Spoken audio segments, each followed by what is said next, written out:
actually, this is as real as it gets. Hey, this is Marcia Prince, IFBB Bikini Pro and Guest Berry Nutrition spokesmodel, and you are listening to the UCW radio show, In Your Face.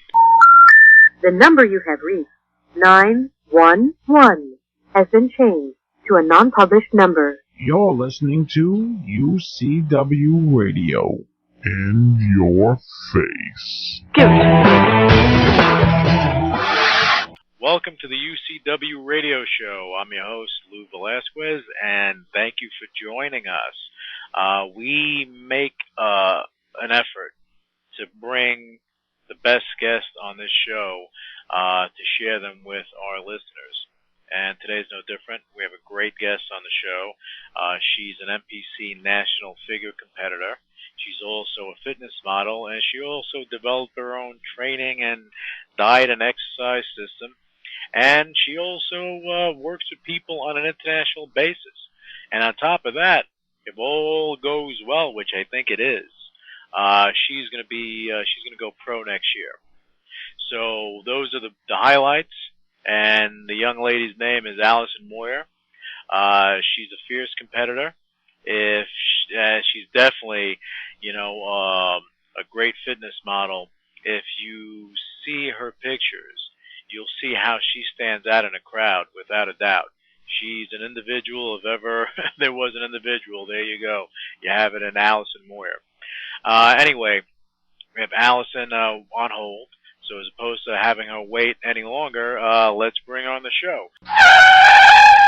Allison, welcome to the UCW radio show. Thanks for making time for us. Thank you so much for having me. Oh, no, it's great to have you on. I know we tried doing this once before. It didn't work out too well. Unsuccessfully, very unsuccessfully. Yeah, but that's my fault. I know our listeners are looking forward, or have been looking forward to hearing your story. So we're gonna start. From what I understand, you are a nationally an NPC nationally ranked figure athlete, right? Yes, that's correct. Okay. I've been competing in the NPC since 2007. Okay, now I know what the NPC is. I know what it is to be a figure athlete, but a lot of our listeners may not know. So if you can just indulge me, and for the benefit of our listeners, sure. If you can just tell us the difference between being a figure competitor and a bodybuilding competitor. Certainly. Well, first off, figure is more about, I always call it physique sculpting more than bodybuilding. It's actually more so about the structure and symmetry and creating feminine lines and, muscular curves as opposed to just being big and hard and ripped. Although figure did kind of grow from bodybuilding, it's extremely, extremely different from bodybuilding. And we don't do a routine. Most people are, even if they're not overly familiar with bodybuilding, they are aware that bodybuilders do posing routines and they have mandatory poses, and in figure there's none of that. It's just a very formal presentation, 4 main poses, quarter turns, so the judges can look at you from front, back, and both sides. And that's pretty much it. Our stage time is pretty minimal. They bring you guys on, they kick you off. Yeah, pretty much. There isn't a whole lot of bells and whistles to it. And as far as the NPC, there's obviously a variety of organizations, both within the United States and worldwide, that sanction, bodybuilding shows and figure shows. And the NPC is one of them. It stands for the National Physique Committee. But what's unique about the NPC is it feeds directly into the IFBB, which, again, most people, even if they don't know what the IFBB is, they know who Jay Cutler is, or they know who Arnold Schwarzenegger is, or something like that. And they're IFBB, professionals. It's the International Federation of Bodybuilders. So it's really the NPC is the only way to access the IFBB as a pro division. Oh, so if you're in another organization competing, you really can't get into the IFBB then?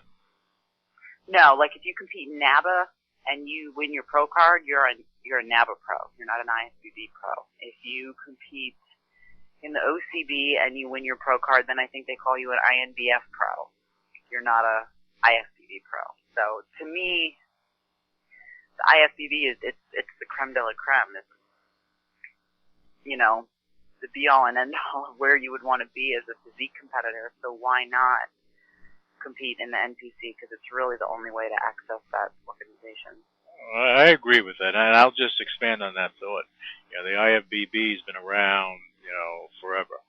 You know, Yeah. and you know, Sergio, to Arnold and Franco Colombo, and you go down, and people know Jay Cutler, Rich Gaspari, Lee Haney, all these guys, and these are people that Samir Banout, you know, or Banu. These are people that made an impact on bodybuilding, and they made an impact, you know, in Hollywood. Yep. You know, man, and in politics too. Look at Arnold Schwarzenegger, the American. I know. My God. Who'd have ever thought, right? Yeah, but you know something? You know what that shows people is that bodybuilders aren't stupid. Not all of them anyway, but they're not stupid. No, no, they're not. You know, they're not. But let me ask you, Allison. Now, how did you get involved in the figure bodybuilding scene? Let's see. I'm 26. I did my first show when I was 20. And it was kind of, I don't necessarily want to say by chance, but essentially it was. I had gotten really into lifting, when I was about 18, 19, and joined a local gym in LA Fitness, because that's what was around at the time. And a bodybuilder saw me there, a national level bodybuilder, and he asked me if I competed. And I had no clue what he was talking about. And he said, "You look like you do figure." And I said, I had no idea what figure was. None. And at the time, figure was relatively new. The IFBB had just, you know, sanctioned it at the pro level. And so it was still gaining some, you know, momentum and popularity and things like that. So I didn't know anything about it. He took me to a figure show and explained to me what it was and said that he thought I had good genetics for figure and that I should do a show.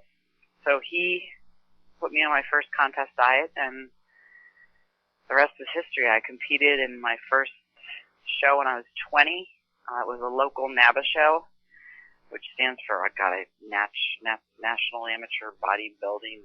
I don't even know. I don't even know what NABA stands for anymore. We'll call it NABA. Yeah, but that was my first show, and I won the figure title in that show, and I was hooked, and I said, I want to do NPC.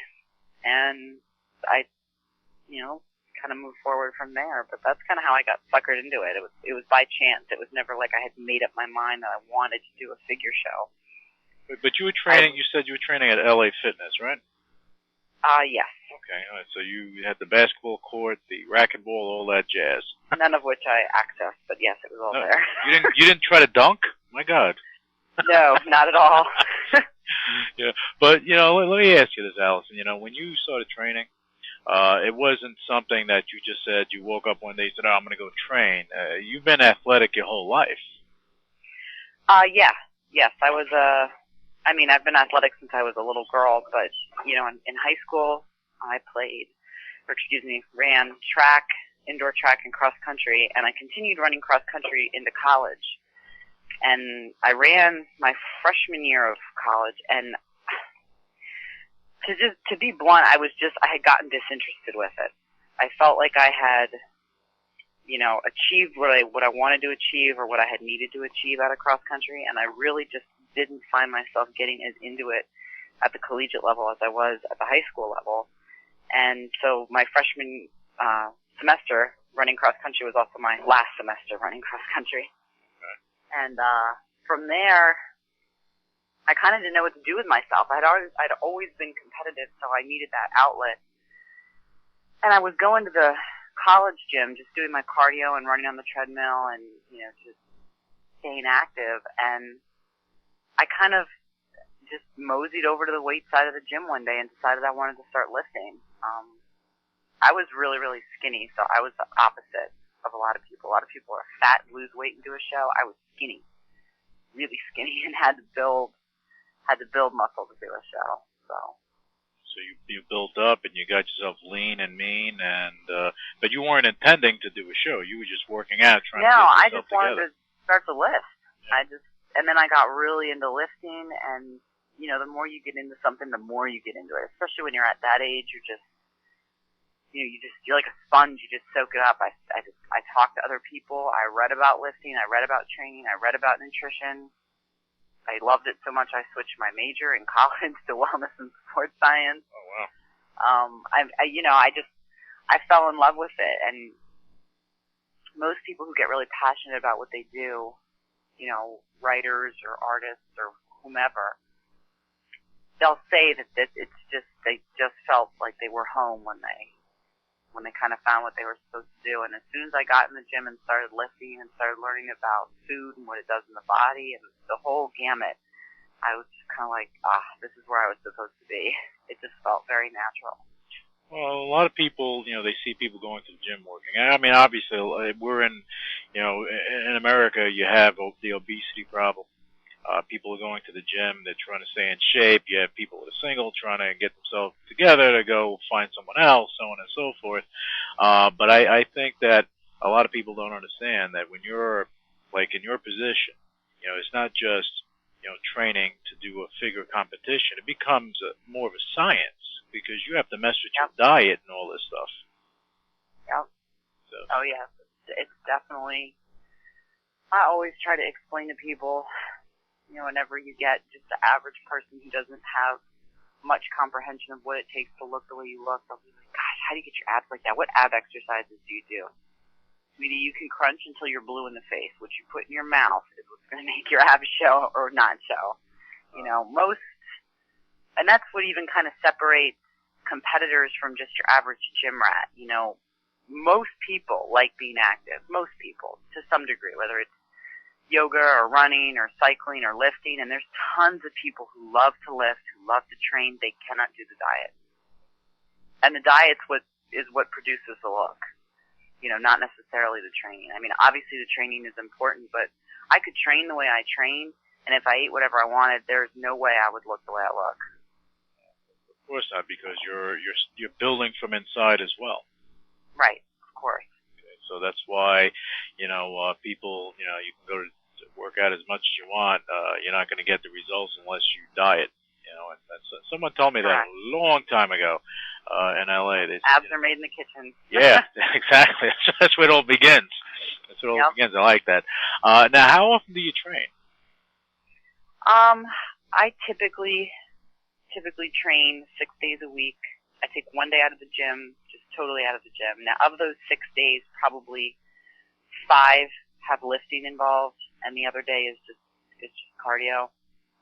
But you know, my training changes depending on where I'm at during the year. Am I getting ready for a show? Am I not getting ready for a show? You know, it all just kind of, and it depends on what my body needs. You know, I kind of let my physique dictate what my training is. If I'm looking like I'm lacking in a certain spot, I may hit shoulders, you know, twice that week. I may hit shoulders heavier that week. If my legs are looking a little full, I may lay off them for a little while. You know, I manipulate my training kind of according to how my body looks. But irregardless, I'm pretty much in the gym 6 days a week at least. It's a mental thing for me as well. Well, I mean, you made it your life, you know. Yeah, I need to I go a little loopy if I don't get in the gym. Yeah, I know what you mean. I know exactly what you mean. When I start to get like cranky and irritable, it's like send her to the gym. Just put her on an elliptical or a treadmill or give her some dumbbells or something. Yeah, that's when your boyfriend says you need to go to the gym. Yeah, now. exactly. Not in an hour. I'm talking in the next 5 seconds. Leave. Exactly. After nationals this year, my trainer said, you know, take at least a week out of the gym, and I was like, okay.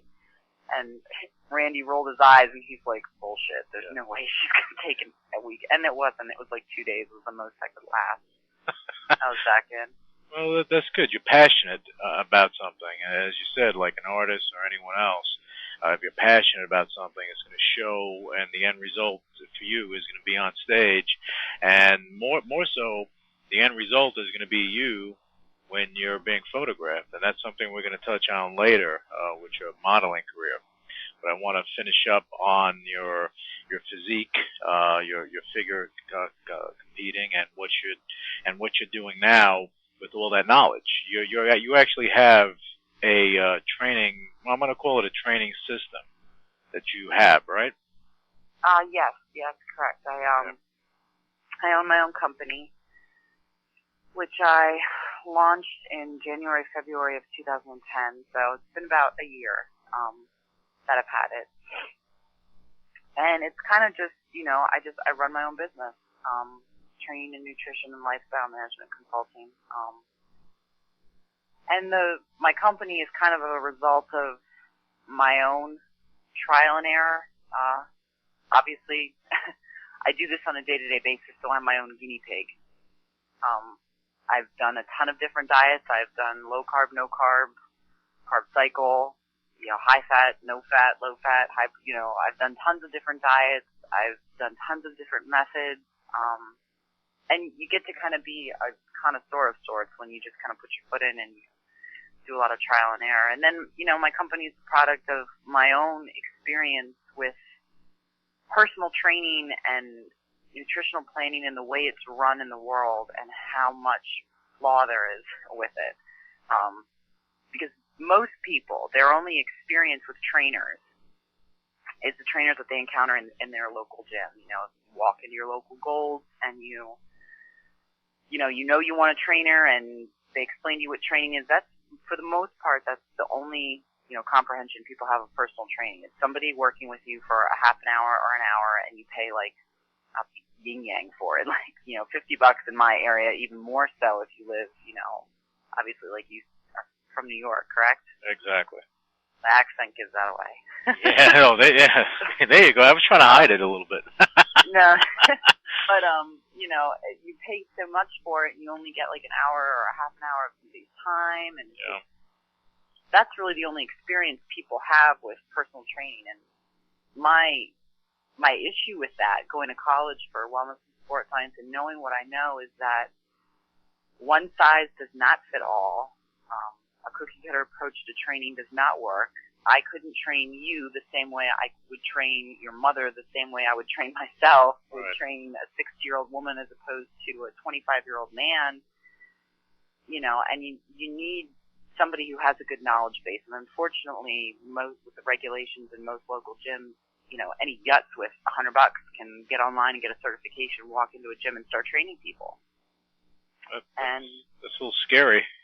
It is very scary. I really wish, one of the things I'm passionate about is having more stringent regulations. I mean, I think you should have to go to college for training. You're working with somebody's body. You're working with the human physique. And you're at a huge risk for liability risk for causing injury or hurting somebody or giving wrong information or anything like that. But so my company kind of came out of that because I wanted to present an option that I know to be true, which is that individualized nutritional planning and individualized exercise prescription is what's going to work, not an Atkins diet or a South Beach diet or a low carb, high carb, something that works for you. Everybody's body is different. Everybody's hormonal makeup is different. Everybody's genetic makeup is different. Everybody has different schedules, has different goals, has different wants and needs for their physique. And I wanted to present an option to the public that allowed them to access something like that. So I'm not, a person who just does one type of diet with my clients. I will do whatever works to get you the results that you need. So it's a lot of trial and error, but so far I've been very blessed to be very successful at, what I do. So. Well, look at you. You do well. No one's going to argue with that point. Not at all. Not at all. But now the name of your company, it's Alley Fitness, right? Yes, correct. Okay. And what I wanted to ask you is this. Now, I actually want to make a statement because you have Alley Fitness, you're online, and maybe 20 years ago they didn't have this. They have it now. A majority of the people you train, where are they located? All over the country, and out of the country. So global. I do have some clients that I see in person. on a weekly basis. But I do that. But the majority of my clientele are online. I have 67 online clients. So that kind of gives you a raw number. I would take on more, except I'm only one person and I want to keep it that way. So I can only do so much at one time. But I have clients as nearby as 30, 40 minutes away that I work with online, and I have clients as far as the UK and Germany are the two farthest. So the concept of online training, works for numerous reasons. It scares some people because they're not used to thinking about personal training in terms of having it occur online, but it works because it's more affordable for the client and it's more time savvy for the trainer. So that's two perks, right there. And with picture submissions and, text messaging and all, everything's online now. It's so easy to communicate via the internet and keep in touch with my clients, Yeah, everything is online. Dating's online. Everything's online. Exactly. Companies advertise their Facebooks and their Twitter on the television. Companies in general understand that everything is online, and in order to be successful, you need to be successful online. So it didn't make any sense for me to put in all time, money, effort, and energy into opening up some brick and tile personal training studio and trying it the old-fashioned way when online training has been, so successful. So it's a big thing. And actually, what we're going to do right now, Allison, we're going to take a quick break, and we're going to come back with you because I want to talk more about your online training, but I also want to talk about your modeling so people know the whole gambit of what you do. All right, and we'll be right back. As a veteran of Iraq or Afghanistan, joining IAVA.org really helps in the transition home. It's a network of OIF and OEF vets like me who've got your back here, just like we did over there. That means when you need help navigating the GI Bill, we've got your back. And when you're dealing with the transition home, we've got your back. Or when you just want someone to share stories with, we've got your back. Iraq and Afghanistan Veterans of America is there for you. Join our community at IAVA.org. We've got your back. Brought to you by IAVA and the Ad Council.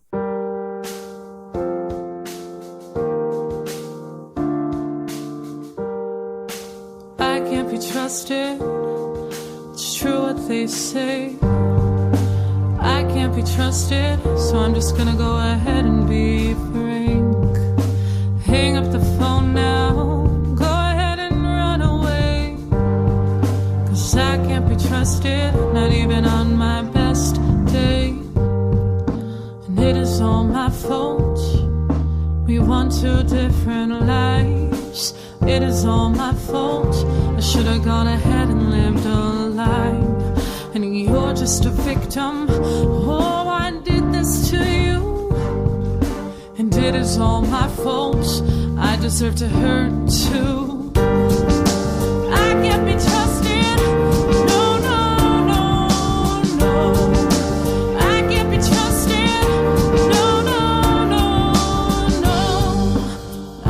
The bad guy, you're just too good. Oh, I'm just the bad guy. Oh, I never understood what it was that you gave me and all the things you would if you could. 'Cause I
Mic check, 1, 2. Big poser coming to you fake yeah ever. Got no more games since I got with the juice. No cruising with my friends, they cut me loose. Now my coach is hating, parents keep berating. Good thing my team's still behind me saying, hey yo, what happened to my teammates, man? Yo, where y'all at, man? Come on, man. I thought we were family. Don't be a poser.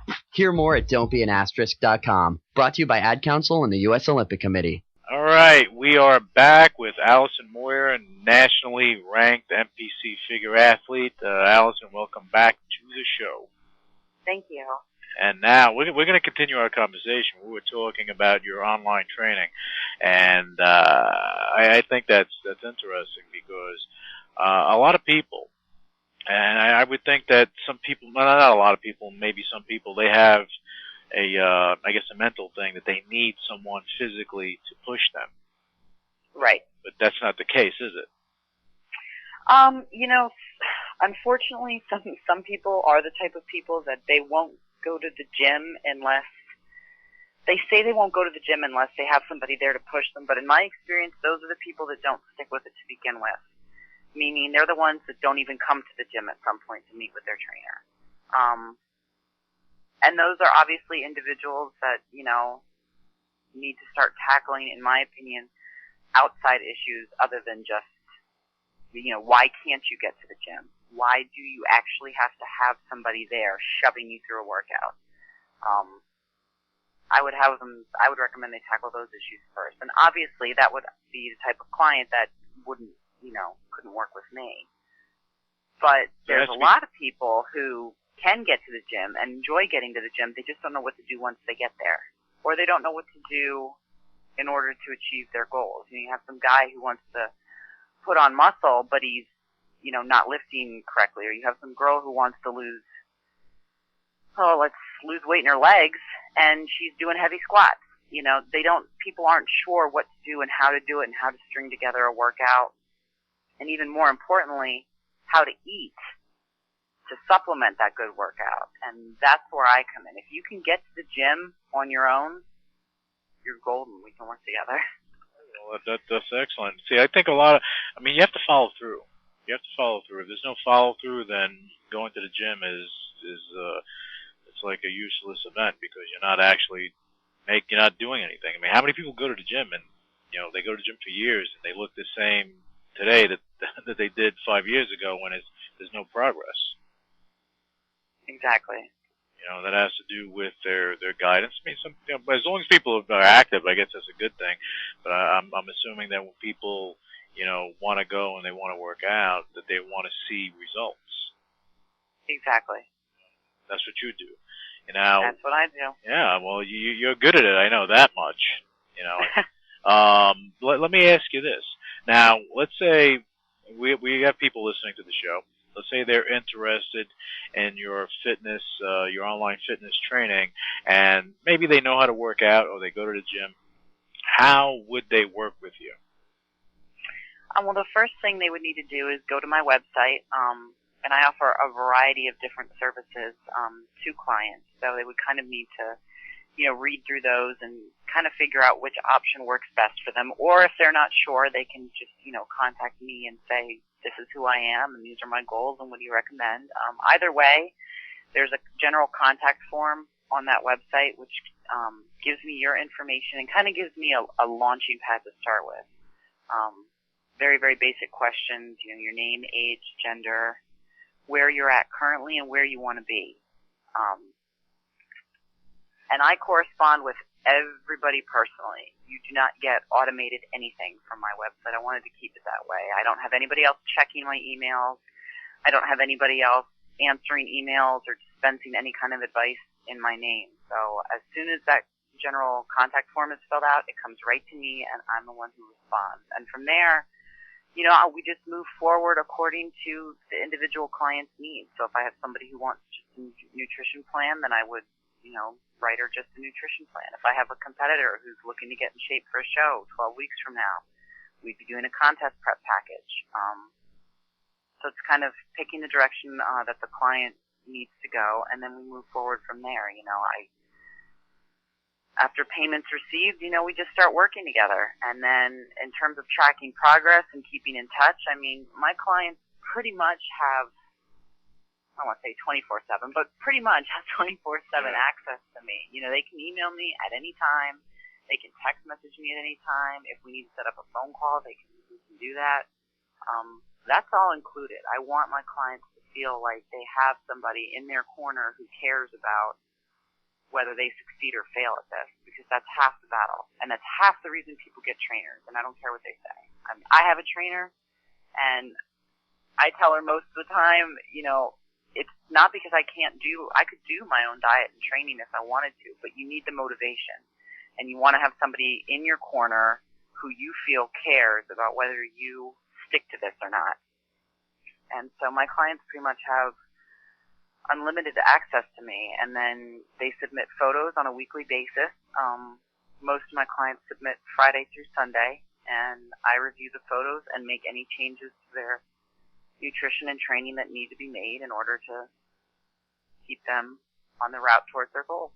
Okay, well, I'm going to add on to that because I know you have your online training, and the people that come and they sign up for this, what I want our listeners to understand is that you have no restrictions on who can actually sign up.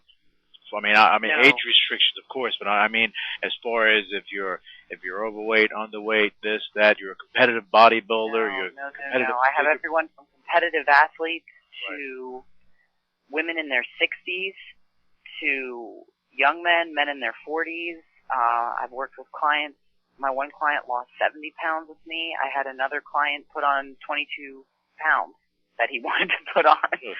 So, it really, no, I don't have any kind of restrictions. And unfortunately, because I'm a competitor, I think most people assume that I only work with other competitors, or that they have to be some kind of diehard athlete in order to work with me, and that's not the case. And that's what I wanted to exploit. I will gladly work with anyone. No matter what your goal is, I'll find the best way to tackle it.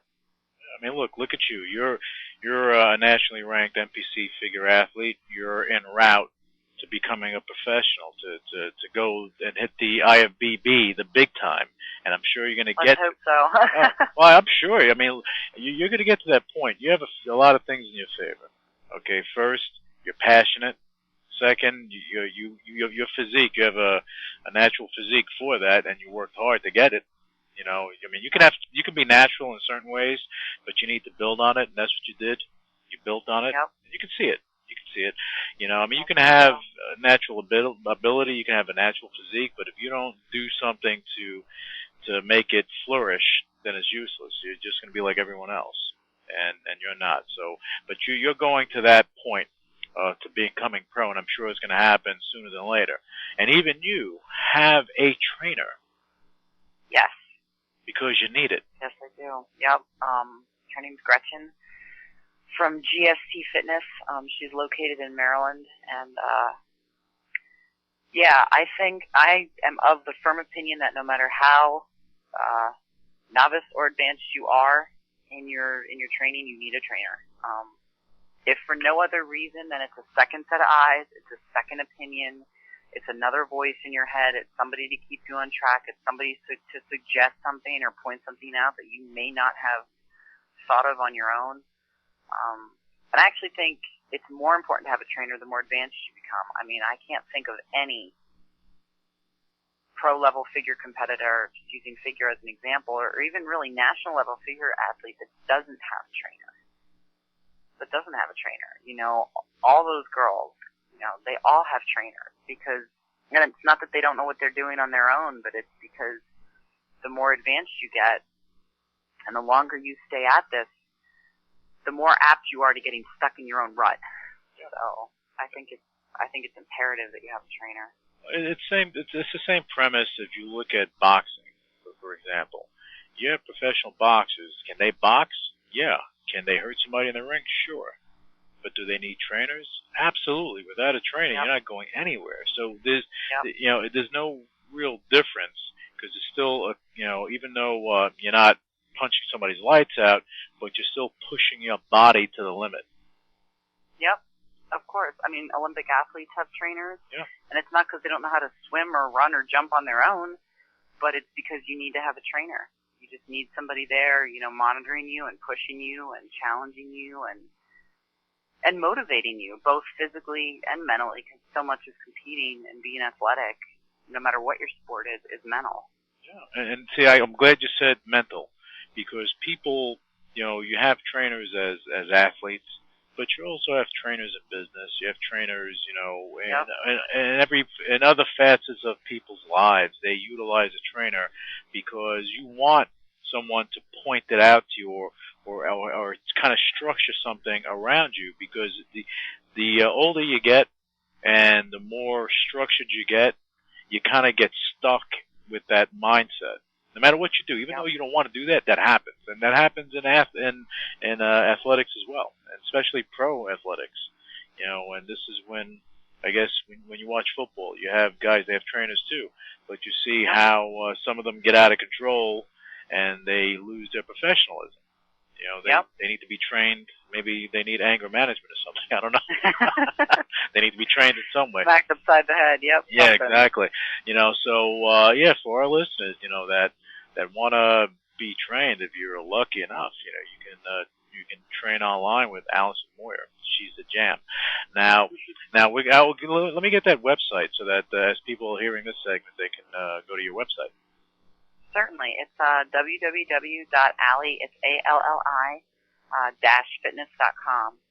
Or they can just contact me via email. It's a little easier to remember sometimes, and that's just AllisonMoyer@live.com.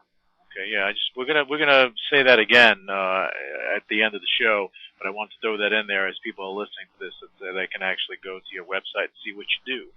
Now, going from this, a lot of people, in your case, you have young women that may want to get involved in figure competition. What advice would you give them for someone that is interested in doing this?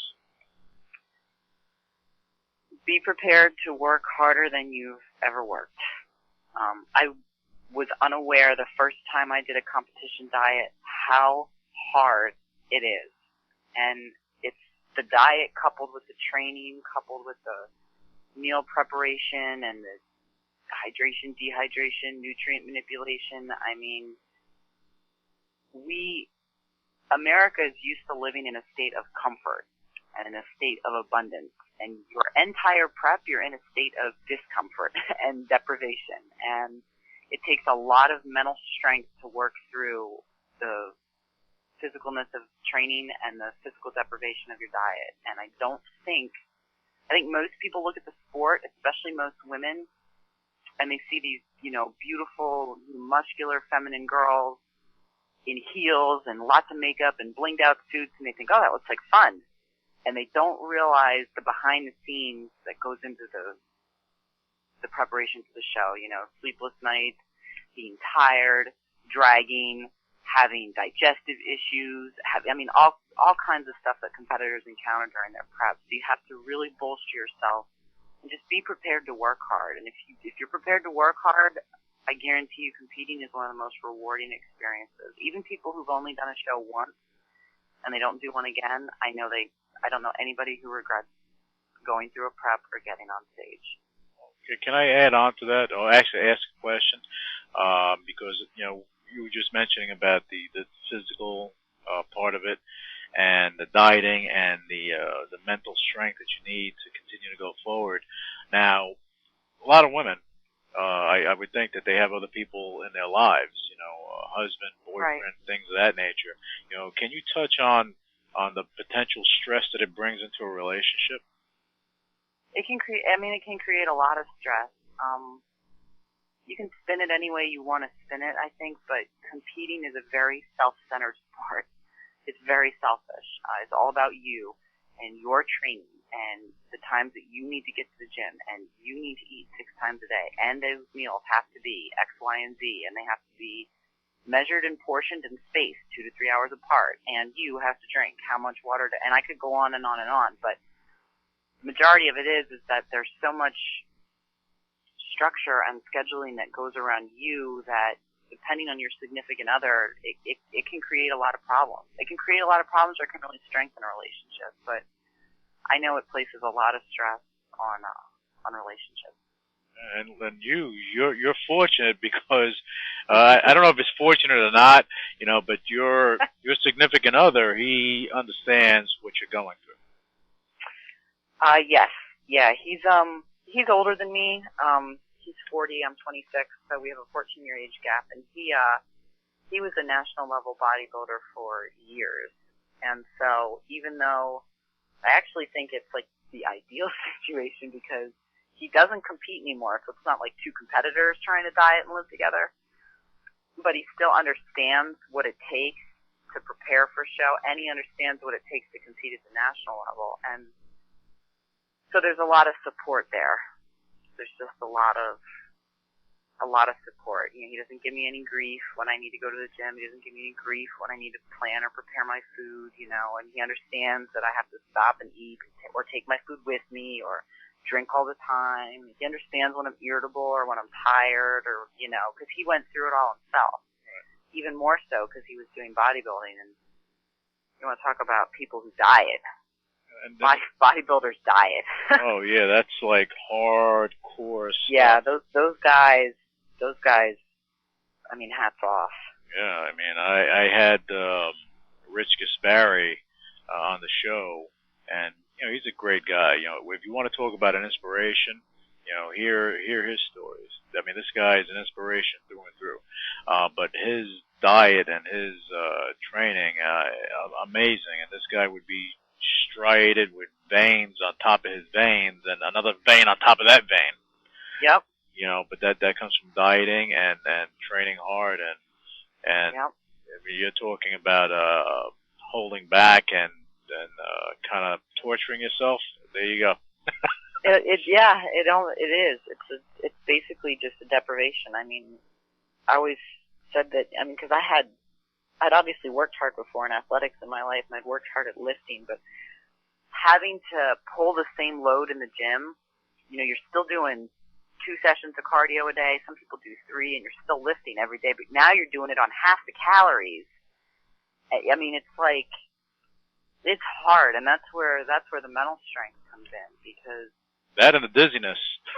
Yeah, because Arnold was right. He said you got to use the mind. Where the mind goes, the body will follow. And when the mind goes, the body goes. That is a fact, and again, that's you keep talking about the mind, and I think mental strength, without a doubt, is key in what you're doing.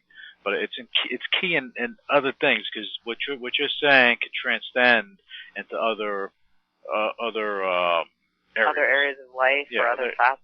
Oh yeah. Yeah, exactly. Mm-hmm. It can just transcend into other areas and just go down that road, because without your mind, you really don't have too much. Exactly. And without the body, you don't have anything other than that. Then you're screwed. Right. Then you're toast. Okay, so now, all right. So if someone is interested in doing that, they have to understand that mental toughness is a key part of it. Without that, just be prepared to work hard. It's not all about the pretty bathing suit and the heels. But let's talk about the glory and what comes out of the sacrifice for you at this point. You actually forged a career on top of what you're doing. Yeah. Mm-hmm. And you're a top fitness model. So let's talk about that. Let's do that. When did it come to you that you said, hey, you know what? I'm looking good, looking sharp, and I want to be a model now? Never. Never. I'm an accidental model, and I genuinely mean that. God, I mean, I was on, obviously I had been lifting for a while. I had a MySpace. A local photographer saw my MySpace, just, candids I had put up, and she could tell that I lifted, and she was looking to shoot a fitness type girl for a fitness shoot to bolster her portfolio. So, no money, no nothing. I wasn't paid. I just showed up to this studio. The pictures are mortifyingly embarrassing. I mean, I didn't do my makeup. I had no clue. No clue. But so this was the first photo shoot that I ever did. This was in like 2005. And I turned around and put those pictures on MySpace, and then somebody else saw them and asked if they could do a photo shoot with me, and I said yes, and it kind of snowballed from there a little bit, and I quickly realized that for whatever reason I had an image that people responded well to. And I don't have any clear idea of why that is or isn't. Certain girls take great pictures, but the public never jumps on their bandwagon, and other girls take pictures and public hops on like all hands in the air. And for whatever reason, my photos were always extremely popular. If I ever did photo shoots for, websites, like online websites that feature like fitness girls, they were heavily downloaded, heavily viewed. I just suddenly started realizing that for whatever reason, people responded well to my image, and I really enjoyed the modeling. For me, it's a chance, to showcase the hard work that you do, because figure athletes and fitness girls and bodybuilders and male bodybuilders, we work very hard on a day-to-day basis with very little validation. Especially even if you're the type of athlete who doesn't place well. Doesn't mean you don't work hard, but then you don't even get validation from the judges. There just isn't a lot of day-to-day applause for the kind of hell that we put ourselves through, and I think that part of what I like about the modeling is it gives me a chance to get some validation out of what I do. And, in 2009, I was in Status and Oxygen, I believe, and then that was kind of when I really gained momentum. That was like a big burst. Like somebody jet fueled my modeling career. I think that. And then it kind of pushed it forward even more, and I'm hoping to, work with it even more in 2011. It's definitely one of my goals for this coming year is to push that arena even more so, because I feel it's an arena that I'm very successful in. I think that you found a little niche. That's one way to put it. Yep. Yeah. Well, you know what it is, and this whole interview I've been calling you Allison, and it's like so formal. I should be calling you Allie. That's all right. But what you've done, and you went from fitness to modeling and everything. One thing I can say from an outsider looking in is that you have a unique look. Okay, that's not like the blonde, blue-eyed girls, fitness, this, that, that have, maybe, and I'm going to say that some women that are in fitness, in figure and bodybuilding, sometimes their face gets a little manly, and you have not, you're the way you are, you have a unique look, and you're feminine, but you're fierce. You're FF. And I think like a superhero, FF. There you go. I think where a lot of women go wrong is they take, I'm not saying I don't take sexy pictures, but I'm saying where a lot of women go wrong, and even I had a conversation with Ava Cowan at the Olympia, and she even mentioned that she had taken some photos previously in her career that she felt hindered her because they were too sexy. Because men are not the only audience you want to play to. Right. It's very important to get women behind you and to have an image that women can relate to and that women can respond to. And women aren't going to respond to the same types of images that men are. Boobs and butt and men are usually good to go. They don't pay much attention to much else. But, women are looking at hair and I'm not going to argue with you, by the way. Women are looking at your hair and your facial expression. I'm not talking about me. I look into the soul, but that's just me. Oh, of course you do. Of course you do. You're the exception to the rule. Everyone. I think I am. But it just, women look for different things. Just like if you open up a woman's magazine, you're going to see different images of Jamie Eason as opposed to if you open up a Muscle Mag centerfold. Right. Because there's two different audiences that you want to cater to, and I think where a lot of women go wrong is they've just mastered the men. Yeah. And they totally forgotten about the women. And in order to be marketable, you have to get women to respond to your image. And I noticed that I am a lot more popular with women than I am with men. Because you give them something to look forward to. Because I think a lot of women out there that kind of in tune to what's going on in the figure and the bodybuilding world, and more, I guess more so in your case, the figure world, is that they want positive influences. They want people that they can look at and say, hey, you know what? She looks good and sharp, but look at her. I can maybe achieve that level. You know, same way with you know models. They see a high-end model, a Victoria's Secret model. They look at that. They say, wow, I can achieve that, and that's basically what you're doing. Right. And I think that's awesome. Right. I think that's awesome. Now, what I want to do is touch on one more thing, just since I have you on the show, and you've competed enough with the struggle and everything. I want people also to understand that when you're training with your figure competitions, or in training in general, bodybuilding, whatever it may be, it's not only mental dedication, passion, physical dedication. You know, there's also a financial obligation that comes with it. Okay, so if you can talk about that for a second, that'd be great. Like how poor it makes you? There you go.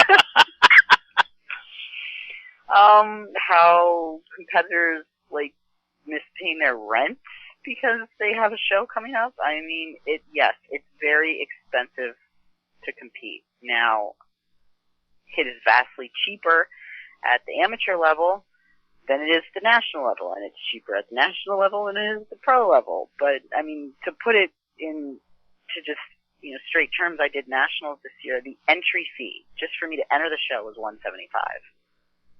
That was just for me to have the privilege of standing on stage. And then you have, you know, your suit costs and your makeup costs and your tanning costs and your, if you want to be real nitpicky, your supplement costs and your food costs, not to mention your traveling costs. And it's very expensive. And that's another thing. I mean, it's a really damn expensive hobby. You know, better make sure you're financially bolstered if you want to compete. Yeah, and that's the thing. You have to be dedicated in all ways and understand that sacrifices need to be made. You know, it's an investment. It's definitely an investment. It's an investment physically and emotionally and mentally and financially. No doubt about it. But, you know, look, you started, you know, you were in school, you're athletic, you know, track and field, all this stuff. You were doing this stuff. And from what I understand, you ride horses too, or you used to or something? I used to, yeah. Okay. I didn't touch on that. I was raised in Podunksville, Pennsylvania. Literally. I grew up in a farm in called Lenhartsville, Pennsylvania. So my parents had horses. So yes, I rode horses when I was younger. Well, that's pretty cool. So you've done a lot of different things athletically, and what you're doing in the figure world is impressive. I think that your future is bright. And one thing that I do know, and like your modeling career, I see this like going. You know, I mean, as far as anyone that's a sponsor or brand that's listening to this show. Yes, please. I've been trying to shove it out there. I'm definitely looking to get involved with something like that this year. Yeah, they should definitely look at you because I think that your image is unique, and you have a lot of things in your favor. Okay, your image is unique. You're fierce. You're young. And if a brand hooks up with you, they can stay with you for the next 10 or 20 years. Yep, because I'll be around. Yeah, and I'll be doing this. And that's a good thing. Yep, yeah, that's what I love to do. All right, Hallie. You know, it was great having you on the show. I think we went through a lot of stuff. We got a better idea of who you are, and I liked you before. Like you more now. There we go. That's what I like to hear. Yeah, I like you more now because I think what we've done here is showed people the real you, and moreover, we put a real picture around figure competition. You know, how it works and how, I mean, not just going to the gym, working out, but the real stuff, you know, the mental and everything else. Yeah, the behind-the-scenes stuff. Yeah, the stuff that That's normally what makes people call us crazy. Yeah, but this is normally people don't hear this. They read the magazines, they pick up the Muscle and Fitness and everything else. They do this stuff, and they read this stuff, but they don't connect. So hopefully now they're able to connect, and hopefully now you have people interested in your online training and everything you're doing and following your career. I certainly hope so. Okay, but on that note, what we're going to do, or what you're going to do for me, is you're going to give our listeners the information so they can follow your career and look into your online training system and everything else. So I'm going to leave the floor to you right now to just talk about all that. Certainly. I have two websites. My training website, the website of my company, which is allifitness.com. It's www.ally-fitness.com. And then my modeling website, which is just my name, AllisonMoyer.com. And then, of course, you can contact me via email.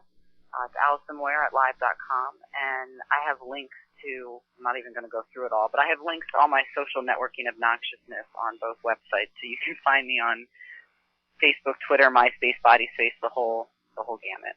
You're a tweeter, aren't you? I'm a sporadic tweeter. I'm a bad tweeter, actually, because I really don't understand the whole Twitter thing, and I understand how it works, but I just can't for the life of me get into it. I really should, but I get hate twits because I don't tweet enough. Oh my God, you get threatening tweets. I get threatening twits. It's insane. They're like, Allie, you don't tweet enough, and I'm like, I just can't get into this concept of tweeting. It's already bad enough that I Facebook and MySpace and BodySpace and YouTube and everything else. So I'm like, well, that's the price you pay for being you. That's the price you pay for being you. That's what it comes down to. But Allie, it was great having you on the show again. Your story is inspirational. I'm sure people are going to get a lot of use out of all the information, everything that happened here, and hopefully your fan base is going to grow. But what I want to do is, I know next year you have several shows lined up, and actually I'll give you a minute if you want to mention those shows to let people know that you are competing in 2011. Yes. I'm a little unsure about some of them, but the national shows that you can definitely count me in for, the two are North Americans. It's in Cleveland, Ohio. I do it every year. It's my favorite national show. That's an IFBB one, right? The IFBB North Americans. Don't ask me why they call it that, because it is a national show. Okay. And for the life of me, I don't know why they call it that. But it's a national level show. So it's not an actual pro show. And the other one that I'll be doing is USA's in Las Vegas. And those are the two that are set in stone. And the rest, got to kind of see which way the cookie crumbles as far as my placings and potential pro card goes. Well, the IFBB North American, that's the first one that's on the agenda, right? Yeah. All right, so I think there you go pro. That's just my opinion, but that's just me. Let's hope so. I was second there this year. I just missed it.